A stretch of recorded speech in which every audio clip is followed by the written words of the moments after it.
Gaza में Israel के operation पर बड़ी ब्रेक लग सकती है क्योंकि अब चीन ने ऐसा कदम उठा लिया जिससे अमेरिका तक खौफ फैल चुका है। इजरायल और फिलिस्तीन के मुद्दे पर चीन ने ऐसी चाल चली जिसका बड़ा फायदा ईरान को मिलेगा। और समझ लीजिए कि अगर ईरान को इसका फायदा मिलेगा तो लेबनान में हिजबुल्लाह को रोकने के लिए इजरायल का कोई हथियार काम नहीं आएगा।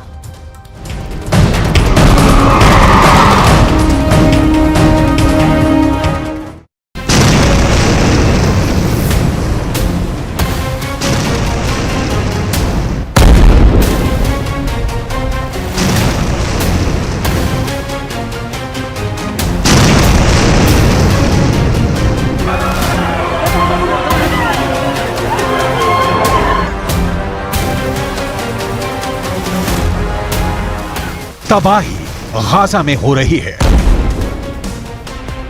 गाजा में इजरायल के बम फट रहे हैं। उत्तरी गाजा का कोई मोहल्ला, कोई गली बाकी नहीं बची जो इजरायल के धमाके से गूंजी ना हो।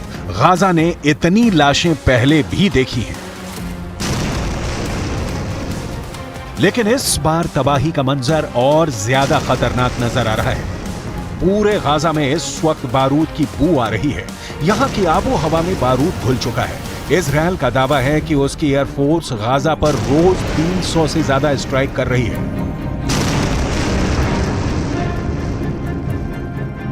लेकिन गाजा से दूर दुनिया में दो जगह इस युद्ध को कंट्रोल करने के लिए 2 वॉच टावर तैयार हो चुके हैं।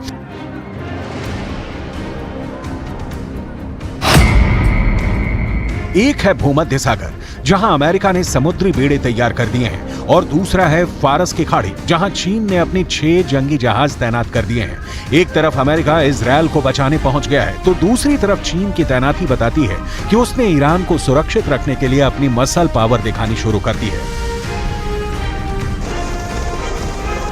चीन की नौसेना अभी तक दक्षिण चीन सागर में अपनी ताकत दिखाती आई है, लेकिन इस बार फारस की खाड़ी में चीन के 6 जंगी जहाजों का पहुंचना बताता है कि गाजा और फिलिस्तीन का युद्ध अब दुनिया की सबसे बड़ी टक्कर में बदल सकता है। आप बिल्कुल ठीक समझे।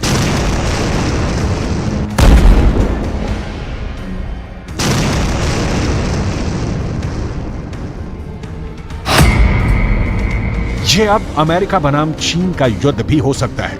अमेरिका खुलकर इजरायल के साथ आ चुका है। अब चीन ने ईरान के करीब अपने 6 जंगी जहाज पहुंचा दिए हैं, यानी कह सकते हैं कि चीन अब ईरान के साथ है। वैसे बड़ी खबर यह भी है कि रूस के विदेश मंत्री सर्गेई लावरोव ने ऐसे अहम वक्त पर ईरान का दौरा किया है। इसलिए पुतिन ने यह भी बता दिया है कि रूस इस वक्त पूरी तरह ईरान के साथ है। गाजा में इजरायल की बमबारी को देखते हुए ईरान बार बार वार्निंग दे रहा है। इस वक्त गाजा में जितनी भी इमारतें इजरायल की बमबारी में ढहती जा रही हैं, वहां मलबे से बच्चे और बूढ़ों की लाशें निकाली जा रही हैं। ऐसी हर तस्वीर को देखकर फिलिस्तीन का समर्थन करने वाले देशों का गुस्सा उबाल खा रहा है। गाजा में इस इमारत में रेफ्यूजी रहते थे। जब इजरायल का बम यहां गिरा तो लोग लाशें गिनते गिनते थक गए। अब यहां चारों तरफ मलबा ही मलबा है। अंदाजा लगाना मुश्किल है कि इस मलबे में कितनी लाशें दबी हुई हैं।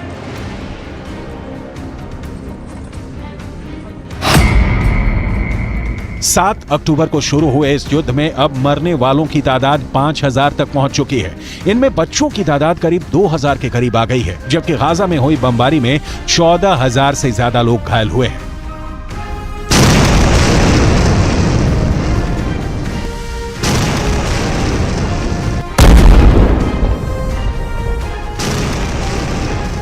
गाजा से आ रही तस्वीरों ने पूरी दुनिया को झकझोर कर रख दिया है।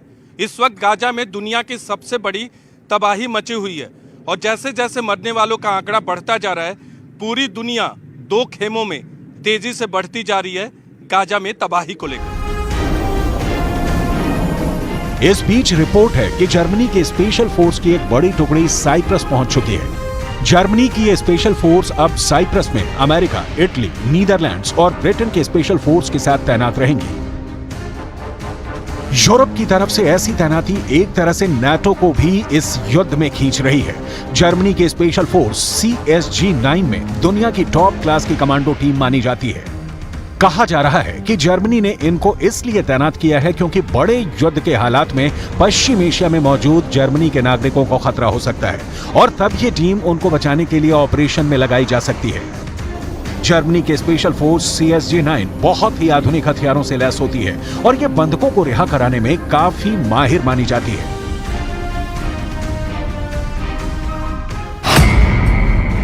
देखा जाए तो एक तरफ इजरायल का साथ देने वाला अमेरिका और यूरोप है, तो दूसरी तरफ फिलिस्तीन के साथ ईरान के बाद रूस और चीन भी अब दूसरे गुट के रूप में उभरते नजर आ रहे हैं। चीन की नौसेना वहां पहुंच गई है, जहां तैनात रहकर अमेरिका ईरान को धमकाता है। अब चीन की तैनाती के बारे में जान लीजिए, क्योंकि इस पर अमेरिका की नजर पड़ चुकी है। चीन के ये 6 जंगी जहाज उसके 44वीं नेवल स्कॉट टास्क फोर्स के हिस्सा हैं। इसमें सबसे बड़ा नाम है चीन का जंगी जहाज जिब्बो, जो टाइप 52 क्लास का गाइडेड मिसाइल डिस्ट्रॉयर है। टाइप 052 अमेरिका के आर्लेक बर्ग क्लास के डिस्ट्रॉयर से छोटा है, लेकिन यह भी बहुत ज्यादा विध्वंसक है। टाइप 052 डिस्ट्रॉयर में 64 वर्टिकल लॉन्च होने वाली मिसाइल लगी होती है, जो 200 किलोमीटर के दायरे में दुश्मन को तबाह कर सकती है।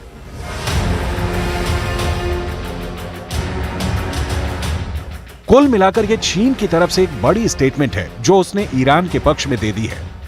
चीन की यह टास्क फोर्स अमेरिका का कुछ खास नहीं बिगाड़ सकती, लेकिन इसका मौजूद होना ही एक बड़ा संदेश है।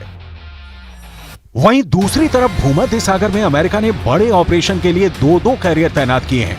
ये ऑपरेशन ऐसे इलाकों में किए जाएंगे जहां से इजरायल के दुश्मनों को दूर रखा जा सके। इसलिए अमेरिका अपना जेराल्ड फोर्ड क्लास का कैरियर और आइजनहावर कैरियर को तैनात कर चुका है। अमेरिका ऐसे ही ऑपरेशन अफगानिस्तान और इराक में भी कर चुका है। ईरान को भी वो लगातार धमकी देता रहा है। इजरायल के लिए भी ये कैरियर बहुत बड़ा युद्ध छेड़ सकते हैं, उसे पूरी तरह कंट्रोल कर सकते हैं। अमेरिका का फोर्ड क्लास कैरियर और आइजनहावर कैरियर ये दुनिया के सबसे बड़े एयरक्राफ्ट कैरियर हैं। इसमें फोर्ड क्लास सबसे नया कैरियर है, इसे CVN-78 भी कहते हैं और ये कैरियर 1 लाख टन का डिस्प्लेसमेंट पैदा करता है। भारत का एयरक्राफ्ट कैरियर INS विक्रांत इससे आधे से भी कम वजन का कहा जाएगा। ये एयरक्राफ्ट कैरियर न्यूक्लियर पावर से चलता है, यानी इसकी रेंज अनलिमिटेड है और ये दुनिया में कहीं भी आसानी से पहुंच सकता है। ये एयरक्राफ्ट कैरियर 56 किलोमीटर प्रति घंटे की रफ्तार से समंदर में चल सकता है और ये एक कैरियर की बहुत अच्छी रफ्तार कही जाएगी। अमेरिका की तरफ से तैनात हुए जेराल्ड फोर्ड और आइजनहावर, ये दोनों कैरियर स्ट्राइक ग्रुप किसी भी नौसेना को अकेले हरा सकते हैं। अमेरिका नहीं चाहता कि रूस की नौसेना इस इलाके में आए, जैसा कि सीरिया में युद्ध के दौरान हुआ था। यही वजह है कि ये दोनों कैरियर फुल एयर पावर के साथ यहां पहुंचे हैं।